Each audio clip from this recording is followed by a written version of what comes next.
right. I'm just gonna kind of shoot from the hip here. It's been a while since I've made a YouTube video or a recording. This is kind of crooked. There we go. It's been a while since I've made a recording.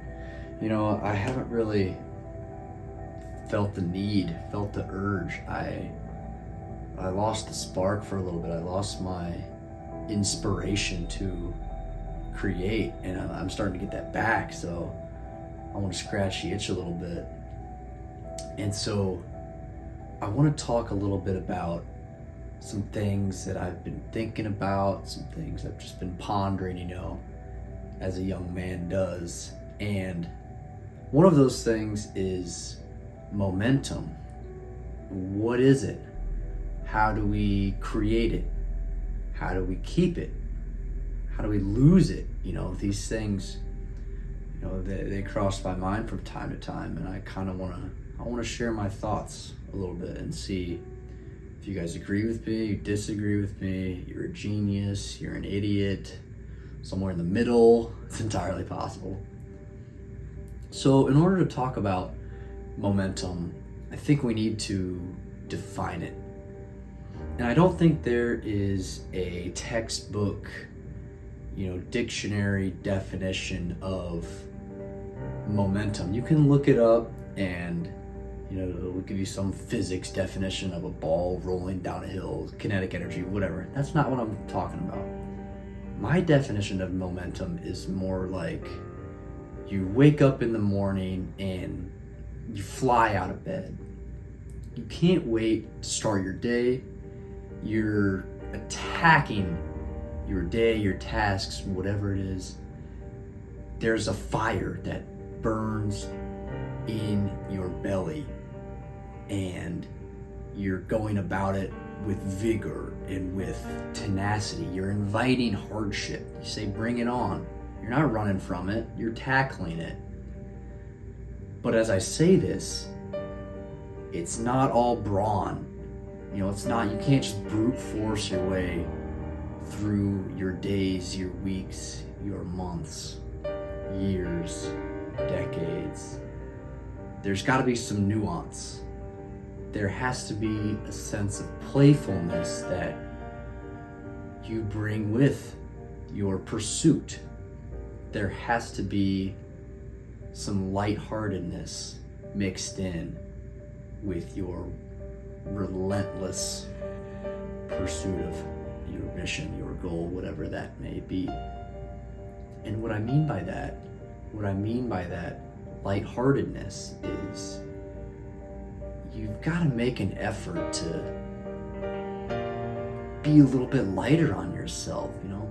Don't get caught up in the trivial things. Don't be so short-sighted. Oh, I'm not doing this, I'm not doing that. I just need to lock in. What you need to do is you need to zoom out. You need to look back to where you were 6 months ago, a year ago, 5 years ago, whatever that may be, and compare that person to the person you are now. And if you're doing anything at all, you will notice stark improvements. And you can do that. You can compare the person you are right now and compare that person to maybe the person in 5 years. And in 5 years, you'll look back and man, I was a totally different person. I'm way better now. And so I think it's important to zoom out and not get caught up in the little things. And it's important to stay lighthearted, stay playful, bring a charisma to your day, to your interactions with strangers. You know, I take a shuttle to work and, you know, I try to smile at strangers, you know, not in a weird way, you know, that sounds weird kind of saying it, but you know, I'll strike up a conversation with the person I'm sitting with.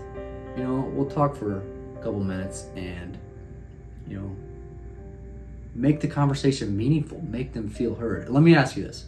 When was the last time you had a conversation and listened to what they were saying rather than just waiting for your turn to speak? Think about that. When's the last time you genuinely listened and cared to what this other person was saying? I'm not talking close friends, because that's different. I'm talking stranger, coworker, someone you're not super close with, but you're still having a conversation with. When's the last time you actually listened? You made them feel heard. You had a captivating conversation with them. I think the art of conversation is a lost art in our increasingly digital world. Everyone is so absorbed in their phones or their computer, and they're almost hiding. They're hiding from the world, and I'm guilty of this too. I'm not trying to. When I say they, I really mean me, and I've noticed it in other people as well. We are hiding from other people. We're hiding from ourselves in this technology that kind of regulates our emotions for us, and I think that is dangerous. It's a slippery slope, and it is a dangerous path to go on. And I think there's a genuine importance in putting your phone down and just interacting with the world around you. I think that's so genuinely important. And we're kind of getting off topic here. That was just a little tangent, but that's okay. Like I said, we're shooting from the hip here. We're seeing what comes up. So we're talking about momentum and how to build it. And like I said, you've got to zoom out. Don't get caught up in the little things. By little, trivial things that don't matter. But what you have to do is you've got to do the little things right. What I mean by that, you've got to make your bed. That's a start. That's an easy win every day. Make your bed. Do what you got to do. Start the day off right. Boom, easy win. Go to the next. Maybe you had a good breakfast. Okay, you made your bed, and now you've had a healthy breakfast for a week straight. Now you're starting to build a little momentum. There's a snowball effect that comes with that. Maybe you made your bed, you've eaten healthy, you've worked out, you've got sunlight, you're getting your steps in, you're talking to strangers, you're smiling, you're happy. It all builds on itself. And it's so important to do these little things right, because they're the building blocks, momentum. And once you accrue enough of these building blocks, you're on the path. There's stepping stones to enlightenment. And if you're not doing these little things right, you're almost stuck in the mud in a sense, and you're not equipped. You're not doing yourself any favors. And when you're stuck in the mud, you look for an easy way out, and you find it in your phone or in junk food, in Netflix, and whatever your vices may be. You find an escape from your reality, and that is so totally destructive to any momentum you might have built in this period of time. And it's important to be cognizant of that and be aware of when you're slipping. It's okay to have a bad day, but when you let those bad days snowball into bad weeks, and then you had a bad month, and then you're screwed. I mean, you're not screwed. You can always get yourself out of it, but you've just made it that much harder. So when I'm talking about momentum, that's what I mean.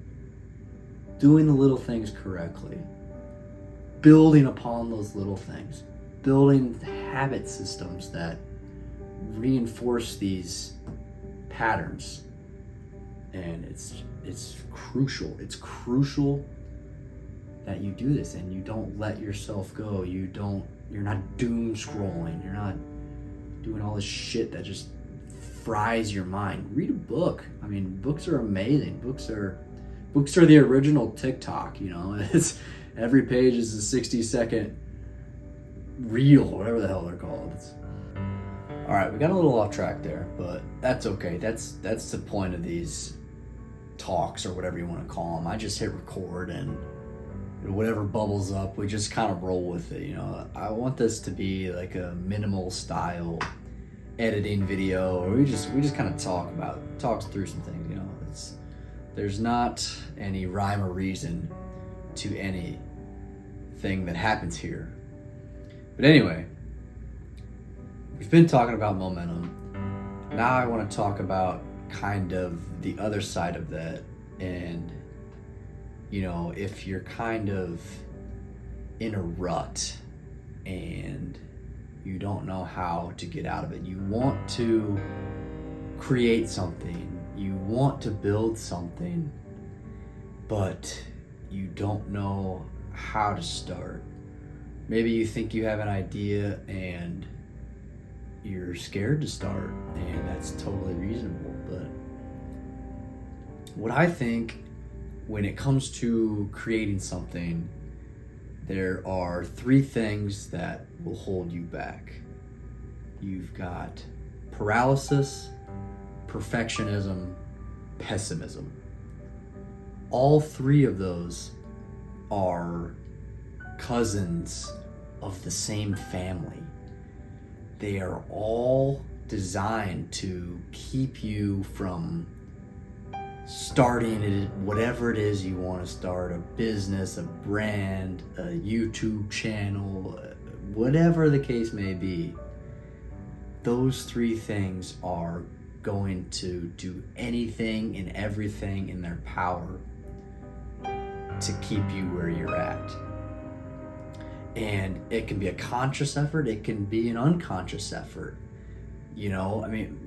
There's a force deep within you that wants to be let out. It wants to create, it wants to blossom, it wants to make awesome things. And there's another side of you that says, no, I don't know where that leads us. I like where we're at. I'm comfortable. I'm safe. I know what happens on day in, day out basis. If we go down this new path, I don't know. I don't know what will happen. Will I be laughed at? Will I fail? Will I make a fool of myself? And to that I say, who cares? Who cares what other people think of you? It doesn't matter if it doesn't work. Nobody is watching you that closely. That's what I have to say to that. If you are held back by fear of failure, of ridicule, of embarrassment, I think it's foolish and it's short-sighted, and it's totally natural to feel that. That's the thing. It's not, I don't want to totally dismiss it as just, it doesn't matter, throw it away, you should never feel that way. It's almost normalized to feel it in today's day and age, to feel that sense of insecurity. I think that's proliferated by social media, frankly. And you go on Instagram and you see all these kids and all these influencers. It seems like they have everything, and you have nothing compared to them. And I think that furthers our sense of inadequacy, and I think it's a problem. Hence why you should put your phone down. But it's just it's just what I'm thinking. Anyway, we're getting off track here. Shocking, right? You've got your paralysis, your perfectionism, and your pessimism. Those are the 3 things that are going to hold you back. You are paralyzed because maybe you don't know which you're at a fork in the road and you don't know which way to go. You're paralyzed. Do I continue down this road of conformity and safety and I know what each day brings me, or do I follow this road where maybe my future is uncertain, but it's exciting and it keeps me up at night and it's all I think about, and maybe I obsess about it, maybe I'm hungry for it, but yet I won't pull the trigger. I'm paralyzed due to any sort of factors. So there's your paralysis. Maybe you've got your pessimism, right? We talked about that. What if I fail? I'm not good enough. I'm gonna get laughed at. I'm inadequate. And that, that's natural. The way to alleviate that, in my eyes, is just build something. Just you've got to try. You've got to be kicked out of the nest to learn to fly. You know what I mean? And so how you fail, that's how you learn. You fail upwards. You don't fail backwards. You fail forward. And the more mistakes you make, the more you learn through the process. And before you know it, you're flying and you're well on your way. And you look back and you realize it was silly of me to think the way I did. And that goes back to, you know, comparing yourself to a couple years ago. You're like, oh, that was irrational for me to think that way. But anyway, so we've got our paralysis, we've got our pessimism, and finally we've got perfectionism. We've got one final roadblock that's blocking us from unlocking who we want to be. When you are a perfectionist, you don't want to create anything because it's no good. I don't want to make this YouTube video because I don't know how to edit and it's gonna suck.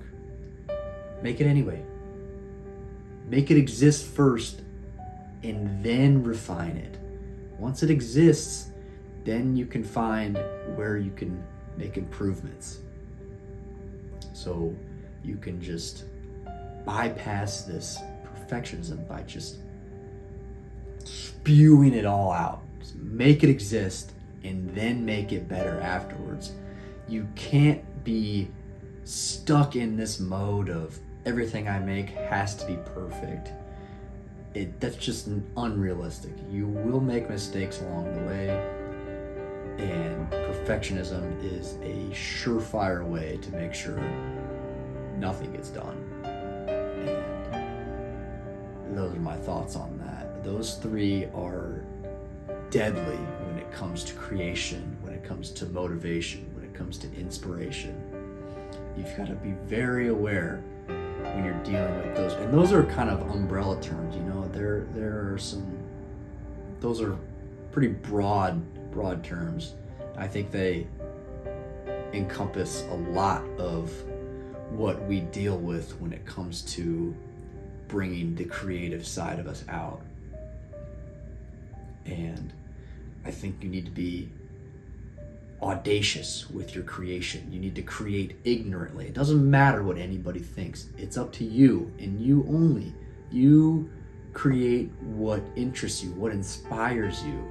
It's kind of like you reverse engineer your inspiration. If you're stuck, you're not feeling inspired, you can reverse engineer it by following what it is that interests you. You know, you could do a broad search, you could sit with yourself, and what comes to the surface, you know, what am I truly interested in? What is it that I want to do? What did I like as a kid that I lost along the way? And once you find that thing, you can expand on it. You expand, build, do whatever it is.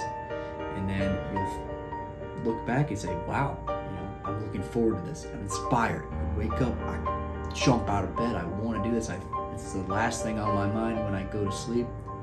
It's the first thing on my mind in the morning, you know. So I'm just spewing again. And I think I covered a lot of what I wanted to cover in this video. If I think of anything else, I might make it into a separate video. I need to think of a name for these too. So if you got anything. Yeah. But anyway, that about sums up my thoughts on the last, let's see, it's been probably 6 months since I made a video. That's just one of the topics that I've been revisiting a lot, and I needed to come on here and I needed to just blah, you know what I mean? I just got to talk about it. And, you know, writing stuff down can only do so much. You've got to, this is just like a brain dump. This is a public brain dump is how I'm viewing it. So, thanks for watching. Next one, hopefully we will have another one soon. I shouldn't say hopefully, I should say there will be another one soon, you know. It's all about the reframing, right? But thanks for tuning in. We'll catch you in the next one. Drink the shit's in